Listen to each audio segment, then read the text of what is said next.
পুরো শসা অবহেলায় ফেলবেন না তো আর, চিংড়ি দিয়ে রাঁধলে হবে স্বাদে চমৎকার। এই শীতে বা গরমে ভাতের সাথে জমবে বেশ, পাতে পড়লে ইউনিক স্বাদ, থাকবে না তো রেশ। নমস্কার বন্ধুরা, উনি জবা রান্নাবান্নার তরফ থেকে আবারও স্বাগত। আশা করি সকলে খুব ভালো আছেন। আজ আবারও একটা খুব পুরনো দিনের রেসিপি নিয়ে আমরা হাজির হয়েছি, বুড়ো শসা চিংড়ির মালাইকারি। বুড়ো শসা চিংড়ি মালাইকারি কীভাবে রান্না করব দেখতে হলে ভিডিওটি শেষ পর্যন্ত আমাদের সাথে থাকুন। চলুন রান্নাঘরে যাওয়া যাক।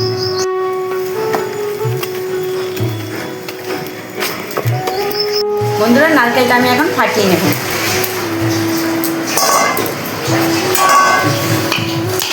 নারকেলটা ফাটানো হয়ে গেছে।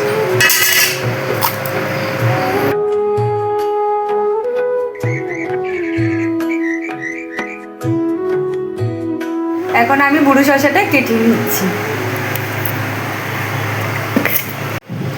চিংড়ি মাছগুলো আমি পরিষ্কার করে নিয়েছি, কেটে বেছে ধুয়ে নিয়েছি। এখন এগুলো আমি নুন হলুদ মাখিয়ে নেব। বন্ধুরা, এটা বুড়ো শসা হলে কী হবে, এটা ঝা গন্ধ আছে, রান্নার স্বাদ দুগুণ বাড়িয়ে দেবে। এটা ঠাকুমা দিদাদের হারিয়ে যাওয়া রান্না আজকে আপনাদেরকে দেখাবো। আলুটা এখন আমি কেটে নিচ্ছি। কড়াই গরম হয়ে গেছে, এখন এর মধ্যে আমি সাদা তেল দিয়ে নেব।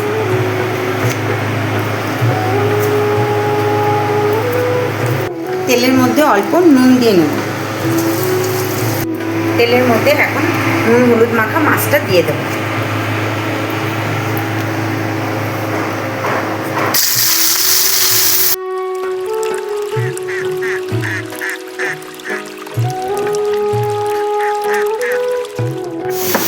মাছ ভাজা হয়ে গেছে, এখন মাছগুলো আমি নামিয়ে নেব। হ্যাঁ মা, মাছ। আমি এখন নারকেলটা কুড়িয়ে নিচ্ছি।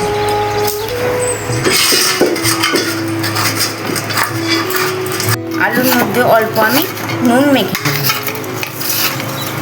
আর অল্প, একদম অল্প একটু হলুদ মেখে নিচ্ছি। মাছ ভাজা তেলের মধ্যে এখন আমি আলুগুলো ভেজে নেব। একে একে সব দিয়ে দেবো। আলুগুলো ভাজা হয়ে গেছে, এখন একে একে আমি আলুগুলো নামিয়ে নেব। একই তেলের মধ্যে ফোড়নের জন্য আমি দুটো তেজপাতা দুটুকরো করে নিয়েছি, দুটো শুকনো লঙ্কা দুটুকরো করে নিয়েছি, অল্প গরম মশলা, দুটো লবঙ্গ, দারচিনি আর 3 পিস এলাচ নিয়ে নিয়েছি। এখন এগুলো আমি একে একে দিয়ে দেবো।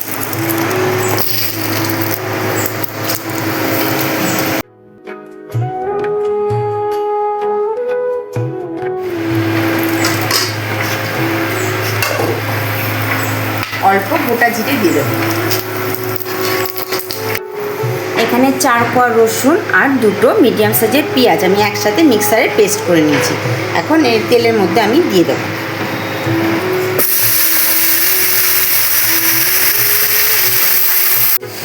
পেঁয়াজ আর রসুনের কাঁচা গন্ধটা চলে গেছে, এখন এর মধ্যে আমি অন্য মশলা দিয়ে দেবো। এখানে আছে আদা, জিরে, ধনে আর কাঁচা লঙ্কা একসাথে মিক্সারে পেস্ট করা আছে।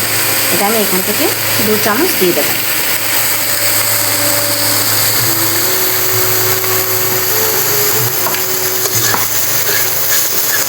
অল্প একটু জল দিয়ে মশলাটাকে কষাবো।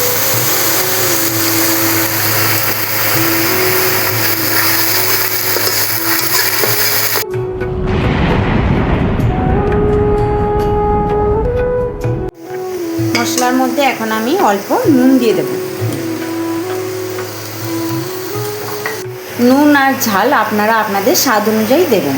এখন এর মধ্যে আমি অল্প চিনি দিয়ে দেবো, অল্প হলুদের গুঁড়ো দেবো, অল্প লঙ্কার গুঁড়ো। এটা আমি ভালো করে কষিয়ে নেব। নারকেলটা আমি এখন পেস্ট করে নিয়েছি মিক্সারে। এটার দিকে দুধ বার করবো, দেখুন অল্প জল দিয়ে দিচ্ছি।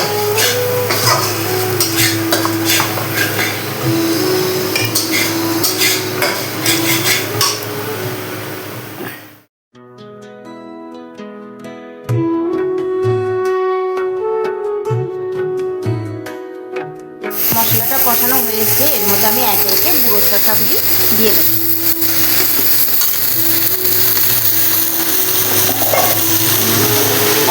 জল দিয়ে আমি এখন কষাবো।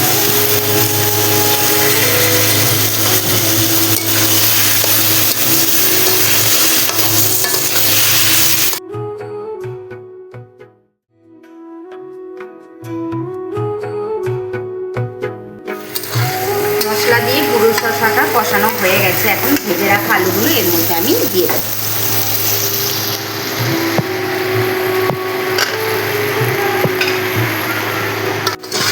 বন্ধুরা, খুব সুন্দর একটা গন্ধ বেরোচ্ছে, আপনারা কি পাচ্ছেন? পেলে কমেন্ট করে অবশ্যই জানান গন্ধ পাওয়া যাচ্ছে কিনা। এখন নারকেলের দুধটা এর মধ্যে আমি দিয়ে দেবো। কষানো হয়ে গেছে, আমি দুধটা দিয়ে দেবো। তরকারিটা এখন আমি ঢাকা দিয়ে ফুটতে দেব। বন্ধুরা, নারকেল থেকে আমরা দুধ বের করে নিয়েছি। এখন এটা ফেলে না দিয়ে রোদ্রে শুকিয়ে একটা এয়ারটাইট কন্টেনারে ভরে রেখে দিতে পারবেন। ভালো করে রোদ্রে শুকাতে হবে, যে কোনো খাবারে আপনারা এটা ব্যবহার করতে পারবেন। একদম চালের গুঁড়োর মতো ফাঁকি হয়ে গেছে। পুরনো দিনের ঠাকুমা দিদার হাতের হারিয়ে যাওয়া বুড়ো শসার চিংড়ি মালাইকারি রেসিপিটি আপনাদের কেমন লাগলো অবশ্যই কমেন্ট করে জানান, আর আপনাদের কাছের বন্ধুদের শেয়ার করুন।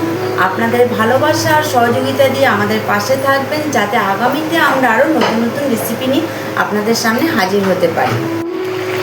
চিংড়ি মাছগুলো এখন তরকারির মধ্যে আমি দিয়ে দেবো। তরকারিটা ফুটে উঠেছে, এখন আমি দিয়ে দেবো।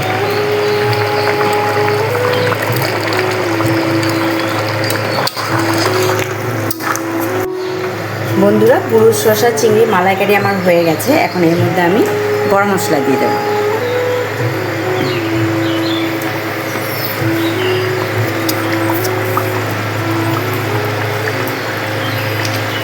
একটু নেড়ে চেড়ে তার মধ্যে আমি ঘি দিয়ে দেবো।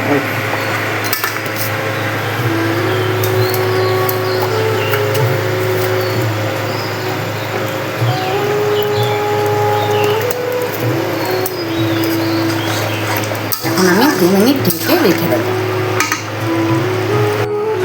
5টা চেরা কাঁচা লঙ্কা এখন আমি দিয়ে দেবো। এখন এটা আমি ঢেকে দিয়ে দেবো।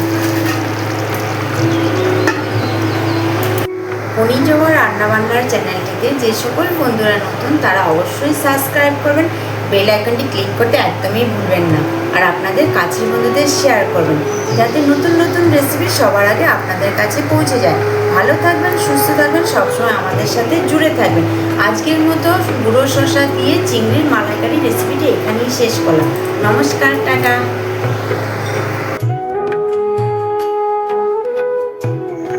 কেমন আছে বলো, সবাই বলো। খুব সুন্দর হয়েছে, দুর্দান্ত হয়েছে। সেদিকটা বলো। এটা কি গো, ভালো হয়েছে খুব। এটা বুড়ো শসা। দারুণ দারুণ হয়েছে, দারুণ। বুড়ো শসা দিয়ে চিংড়ি মাছটা দিয়ে মালাইকারি করেছে, দুর্দান্ত দুর্দান্ত, খুব সুন্দর হয়েছে। গরম গরম এক থালা ভাত খেয়ে নেবো। হ্যাঁ, অসাধারণ অসাধারণ। খেয়েই যায়। ঠাকুমা দিদাদের হাতের হারিয়ে যাওয়া পুরনো দিনের পুরো শসা দিয়ে চিংড়ি মালাইকারি রেসিপিটি আপনারা একবার করে দেখুন। আশা করি অন্যান্য মালাইকারি ভুলে যাবেন। খেতে পুরো আলাদা একটা টেস্ট আসছে। সত্যি খুব ভালো, একদম দুর্দান্ত।